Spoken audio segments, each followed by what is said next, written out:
Regardez. Ici, on pourrait penser à de simples montagnes. Mais non, vous allez voir, ça a des formes des bâtiments.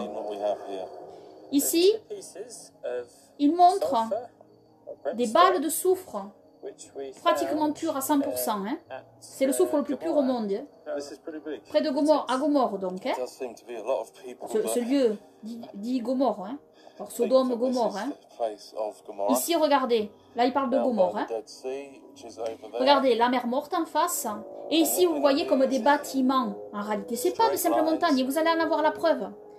Regardez bien les stries sur ces structures. Regardez bien. Regardez bien les formes. Il a fallu une chaleur intense, une fournaise intense pour faire ces formes ici.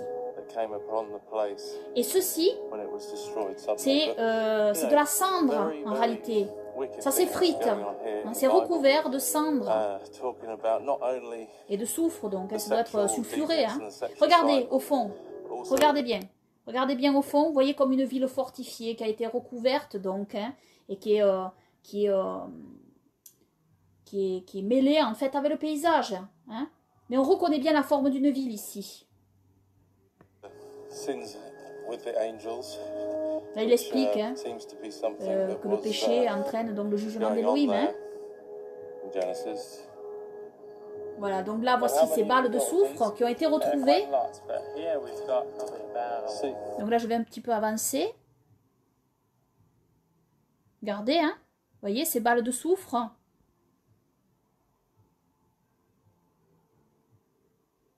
Et là, voilà. Il y a mis le feu. Regardez, le feu qui est tombé sur Sodome et Gomorre. Il a fait brûler une boule de soufre. Donc, voici le feu qui est tombé sur Sodome et Gomorre.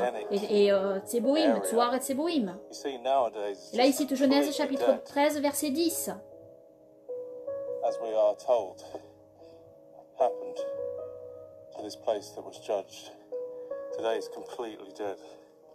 Nothing is growing here. Il n'y a rien qui pousse ici. Cela a subi le jugement d'Élohim. Je résume ce qu'il a dit.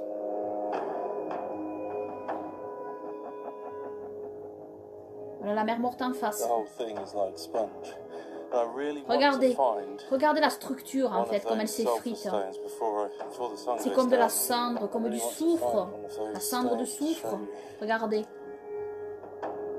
Et regardez cela. C'est vraiment impressionnant. On voit véritablement une structure humaine ici, qui est devenue comme de la roche, recouverte de cendre, de soufre. C'est impressionnant. On voit comme une tour sur le bord.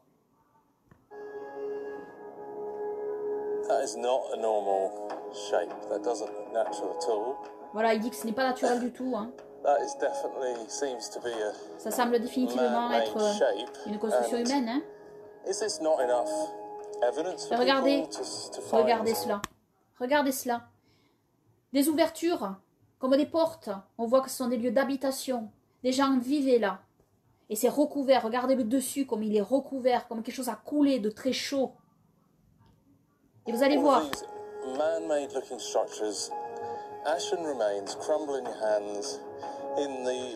Regardez ça. On voit très clairement. Voilà, c'est l'évidence du jugement de Dieu. Et là, il va citer Joseph Flavius. Dans la guerre des Juifs, livre 4, chapitre 8, section 4. Joseph Flavius dit, je traduis de l'anglais ici à peu près, hein, les ruines donc de cendres donc, demeurent du feu divin et les traces ou ombres de ces cités libres sont toujours visibles. Donc voilà, c'est l'endroit que décrit Joseph Flavius ici. On les voit très clairement ici, les traces de ces villes.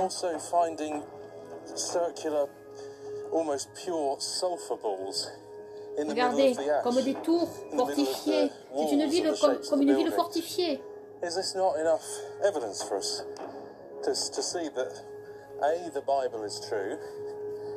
Toute la Bible est vraie, bien sûr.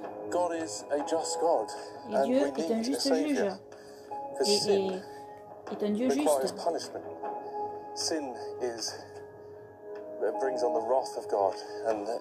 Le péché entraîne la colère de Dieu.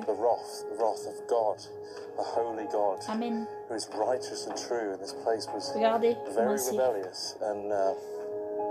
Et aucun archéologue ne fait d'émission là-dessus. C'est ça qui est... Les archéologues, de toute manière, je vais vous dire, les archéologues que vous voyez dans les émissions, à la télé, la plupart du temps, eh bien, ces archéologues qui... c'est comme les paléontologues et tout ça, sont des gens du monde. C'est pas des croyants. Donc, ils œuvrent pour les gens du monde. Ils œuvrent contre la Bible, ils œuvrent contre la Bible. Tant qu'ils sont dans ce système de pensée, ils œuvrent contre la Bible. Et à partir du moment où ils vont essayer de démontrer que la Bible est vraie, ils vont être montrés du doigt, ostracisés et excommuniés de leur groupe de pensée en réalité. Ils ne seront plus archéologues reconnus, ils seront regardés comme des gens bizarres, pas des vrais scientifiques, etc. Parce que les vrais scientifiques, pour eux, c'est des gens qui ne croient pas en Dieu. C'est des gens qui nient la vérité biblique. Voilà, c'est ça les vrais scientifiques pour eux. Mais en réalité, c'est des faux scientifiques.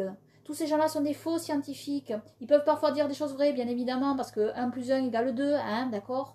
Évidemment, ils font des maths, donc évidemment, 1 plus 1 égale 2. Mais à côté des vérités scientifiques qu'ils donnent, eh bien, il y a beaucoup de contre-vérités.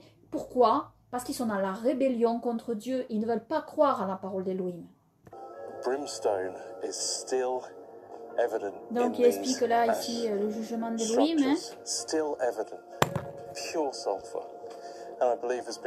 Regardez ces structures ici. Ce sont des structures humaines. Et là il montre ce qui a été retrouvé à Gomorre. 95,7% de soufre pur. Des balles de soufre pur. Et regardez le soufre normal à côté et le soufre de Gomorre à gauche. C'est le souffle de Dieu à gauche. Regardez la pureté. Alors dans sa vidéo, là j'ai coupé, mais il explique le salut en Yahushua, et je suis d'accord avec lui sur ce point, bien sûr, bien évidemment, c'est le point fondamental. Et voici ce qu'il a trouvé ici. Regardez bien. Ça c'est très très intéressant. Voici ce qu'il a trouvé. Dans la structure, donc, voici voilà. Une balle de soufre pure qui vient d'Élohim, du ciel, de Sodome et de Gomorre, pour punir Sodome et Gomorre. Voilà. Et c'est ancré dans la structure, regardez bien. C'est ancré dans la structure. Comment on peut nier l'évidence que c'est cet endroit-là qui est bien les villes qui abominables qui ont été détruites par le soufre et le feu de Yahweh notre Elohim descendu du ciel? C'est tellement clair ici, tellement clair, il y a tellement d'évidence. Ce n'est pas une légende. Et regardez, il va mettre le feu, il va la faire brûler. Regardez bien le feu d'Élohim qui est tombé du ciel et qui va s'abattre sur tous ceux qui commettent l'impureté, la fornication, comme Sodome et Gomorre, Tsoar et Tseboïm. Regardez, regardez bien.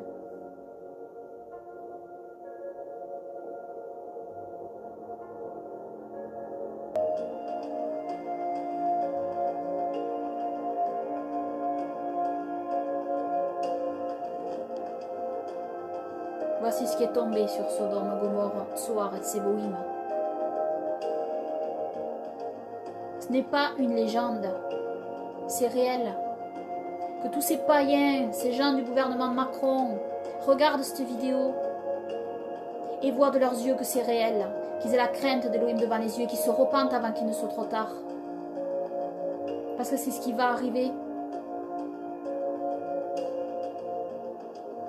C'est un témoignage ici que nous avons réel.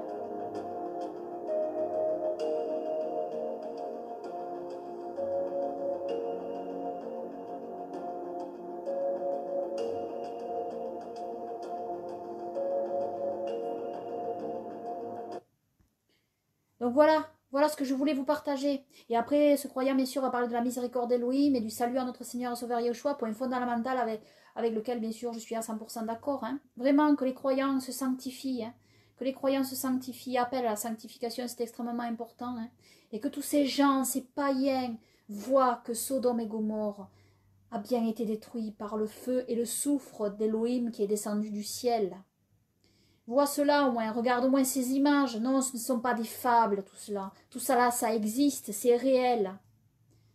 Donc voilà, repentez-vous, tous ceux qui sont encore dans ces pratiques de fornication, et que le peuple d'Élohim se sanctifie, et se repente aussi de tous ses péchés, et de toutes ces voies déviantes aussi, dans le mariage, et se sanctifie.